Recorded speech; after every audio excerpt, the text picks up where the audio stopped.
మొన్నేందో Harvard పోయొచ్చిండట. వీణ Harvard పోయినా అంతరిక్షం పోయినా కుక్క తోక వంకరది. అది బూతులు తప్ప ఇంకేమన్నా వస్తాయా?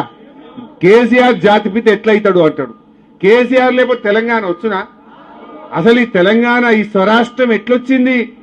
కేసీఆర్ త్యాగాలతోని ఆయన ఆమరణ నిరాహార దీక్ష పడితే మీరందరూ కూడా దీక్ష పట్టిరు కదా.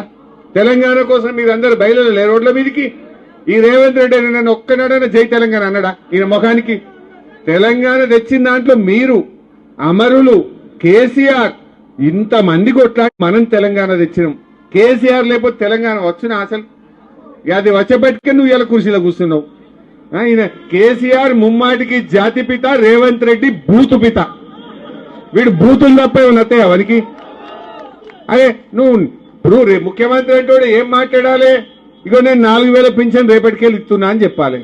లేకపోతే నేను మహిళలకు బాండ్ పేపర్ మీద రాసి సంతకం పెట్టి ప్రామిసరీ నోటు మీద 2,500 ఇస్తా అన్నా ఇక రేపటి నుంచి ఇస్తా అని చెప్పాలి. గది చెప్పాడు. అదేం మాట్లాడాడు? మాట్లాడితే బూతులే బూతులు, తిట్టుడే తిట్టుడు. అరే కేసీఆర్ ఏమో